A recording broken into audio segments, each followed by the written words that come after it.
ज्योति जोत बारे भी बड़ी अनोखी कहानी साखी कुछ साखीकारां ने घड़ दिती।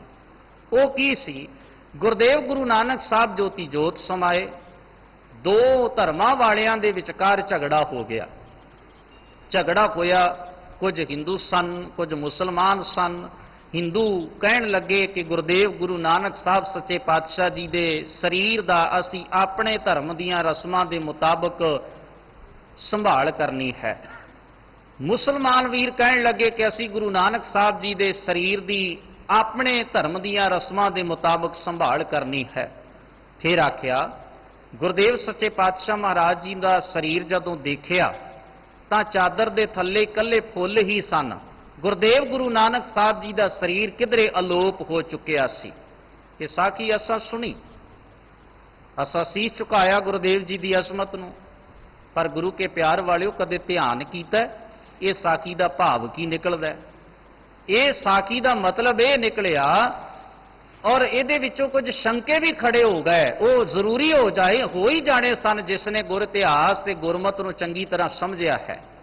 हुण आपे ही जरा तो ध्यान करना ते जवाब ढूंढना इस साखी दे विचों कि गुरदेव गुरु नानक साहब सच्चे पातशाह जी दे शरीर की संभाल करन वास्ते दो फिरके दो मजहब आपस विच खहबाजी कर रहे। ये साखीकारां ने लिखिया है।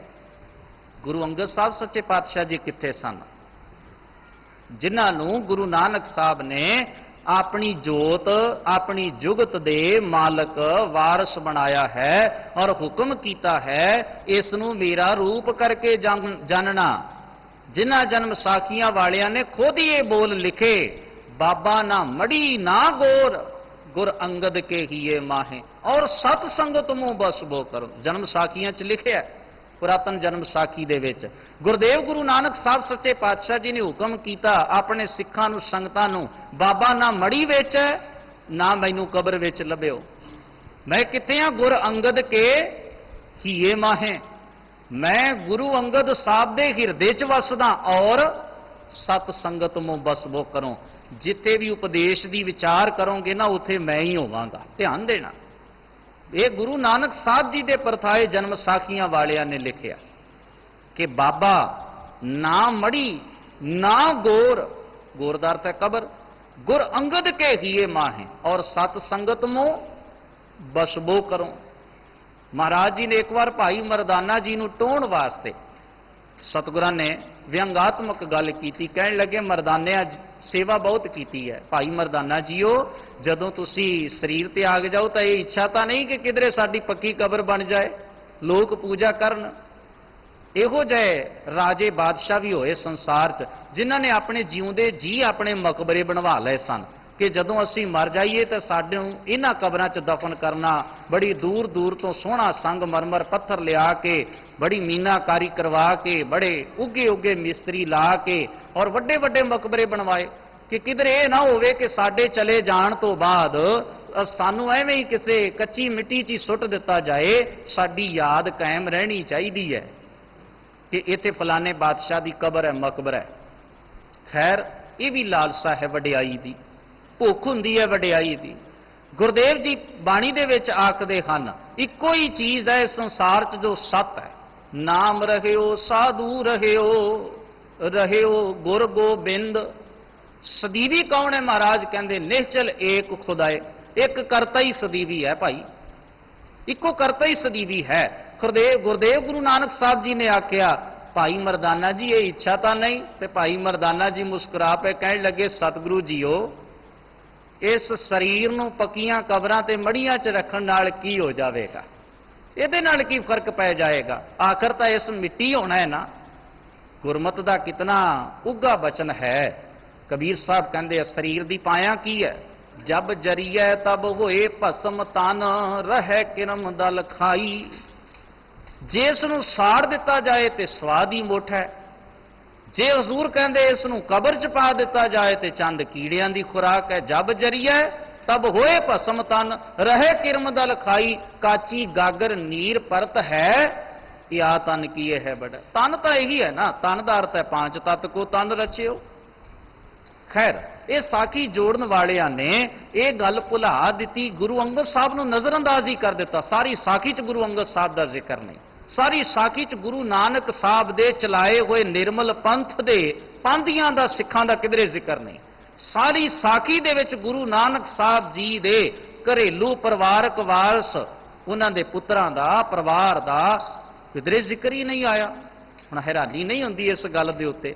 ਔਰ ਅਗਲਾ ਸ਼ੰਕਾ ਇਹ ਹੈ ਕਿ ਗੁਰੂ ਨਾਨਕ ਸਾਹਿਬ ਸੱਚੇ ਪਾਤਸ਼ਾਹ ਜੀ ਨੇ, ਜਿਨ੍ਹਾਂ ਨੇ ਆਪਣੀ ਸੱਤ ਧਰਮ ਦੀ ਕਮਾਈ ਦਾ ਉਪਦੇਸ਼ ਸੰਸਾਰ ਦੇ ਸਮਸਤ ਜੀਵਾਂ ਨੂੰ ਦਿੱਤਾ, ਕਿ ਉਹਨਾਂ ਦੇ ਚਲਾਣੇ ਦੇ ਉੱਪਰ, ਜੋਤੀ ਜੋਤ ਦੇ ਉੱਪਰ ਫਿਰ ਵੀ ਅਜਿਹਾ ਵਾਦ ਵਿਵਾਦ ਹੋ ਜਾਣਾ ਸੀ।